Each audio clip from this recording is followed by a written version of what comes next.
আশা করি সবাই ভালো আছেন। আজকে আবার আপনাদের কাছে আমি রাইট ফর্ম অফ ভার্বে পার্ট 2 এর ভিডিওটা নিয়ে আসছি।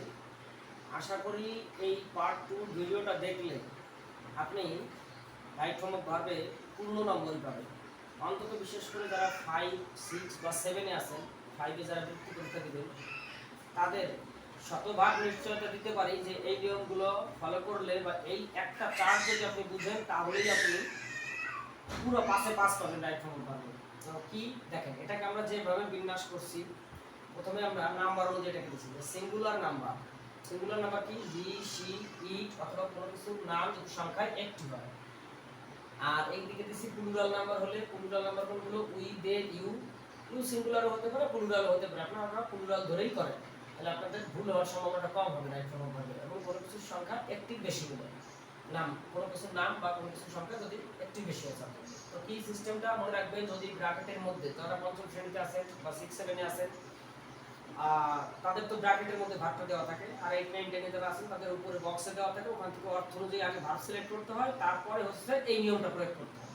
তো সবার জন্য গুরুত্বপূর্ণ। দেখেন, আপনাদের ব্র্যাকেটের মধ্যে যদি মূল ভার্ব দেওয়া থাকে তাহলে, এবং সেই সেন্টেন্সের সাবজেক্ট যদি সিঙ্গুলার হয়, তাহলে অবশ্যই আপনার বি অনের সাথে এস বাই এস যোগ হবে, যদি সেটা প্রেজেন্ট টেন্স হয়। আর পাস্ট টেন্সের ক্ষেত্রে সরাসরি বি টু বসে যাবে, এর সাথে আর কোনো যদি কিন্তু নেই। যদি ভার্বটা দেওয়া থাকে মূল ভার্ব, আর সেটা যদি পাস্ট টেন্সে হয়। আর যদি ব্র্যাকেটের মধ্যে বি ভার্ব দেওয়া থাকে এবং সাবজেক্টটা যদি সিঙ্গুলার নাম্বার হয়, সেক্ষেত্রে প্রেজেন্ট টেন্স হবে ইজ, পাস্ট টেন্স হলে হবে ওয়াজ।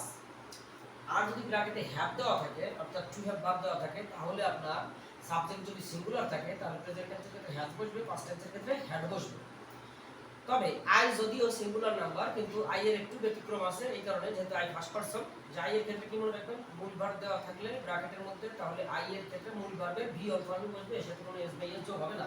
এখানে যেমন এস এস যোগ হয়েছিল সিঙ্গুলার নাম্বারের ক্ষেত্রে, এখানে হবে না। আর এখানেও বি ভার্ব দেওয়া থাকলে প্রেজেন্ট টেন্সে এখানে ইজ বসবে না, এখানে বসবে অ্যাম, এখানে পাস্ট টেন্সে ওয়াজই বসবে। আর হ্যাভ দেওয়া থাকলে সাবজেক্টে যদি আই দেওয়া থাকে তাহলে প্রেজেন্ট টেন্সে হ্যাভই বসবে। এখানে যেমন হ্যাজ বসছিল সেটা বসবে না, এখানে হ্যাভই বসবে এবং পাস্ট টেন্সে হ্যাড বসবে। আর প্লুরাল নাম্বারের ক্ষেত্রে আপনার যদি ব্র্যাকেটে মূল ভার্ব দেওয়া থাকে, অর্থাৎ ওই শূন্যস্থানে যদি মূল ভার্বটা বসাইতে হয়, তাহলে আপনার প্রেজেন্ট টেন্সের ক্ষেত্রে ভি অন বসবে সরাসরি, এর সাথে এবার আর কোনো এস বাই এস যোগ হবে না। আর পাস্ট টেন্সের ক্ষেত্রে শুধু B two.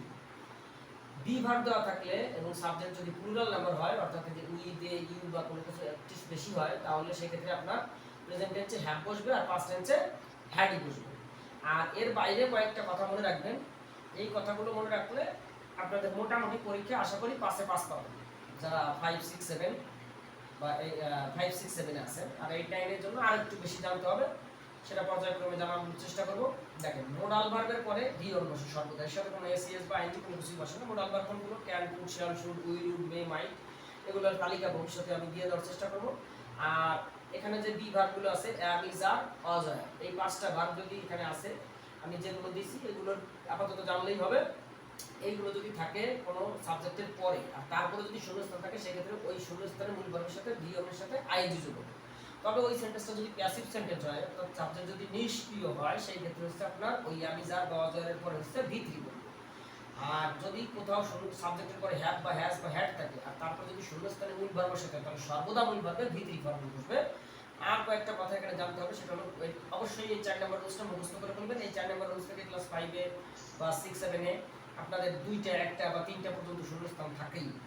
Would you mind যদি থাকে, তারপরে যদি শূন্যস্থান থাকে, বা ক্যান নট হেল্পের পরে শূন্যস্থান থাকে, বা কোনো প্রিপজিশনের পরে শূন্যস্থান থাকে, বা হয় শব্দটার পরে যদি শূন্যস্থান থাকে, তাহলে সেই ক্ষেত্রে ভার্বের সাথে যে ভার্বটা ব্র্যাকেটে থাকবে ওটার সাথে চোখ বন্ধ করে আইএনজি বসিয়ে দিতে হয়ে যাবে। আর যদি প্রিপজিশনে টু থাকে, সেক্ষেত্রে হচ্ছে বি অন বসবে। তবে টু এর একটা ব্যতিক্রম আছে, আমি উদাহরণ হিসেবে বলতে পারি, with a view to, get use to, look forward to, এই শব্দগুলো যদি থাকে তাহলে ওই টু এর পরে ভি অন না বসে ভি অনের সাথে আইএনজি বসবে। তো মোটামুটি এই জিনিসটুকু যদি আপনারা মাথায় রাখতে পারেন, যারা 5, 6, 7 এ আছেন বা বৃত্তি পরীক্ষা দিতে পারবেন, আপনারা ফুল নাম্বার পাবেন। আর 9, 10 এর জন্য আপনাদের এটা বেসিক হিসেবে কাজ করবে, অত্যন্ত কার্যকরী হবে। আর সাথে ভোকাবুলারিটা আপনারা এনরিচ করবেন। ধন্যবাদ।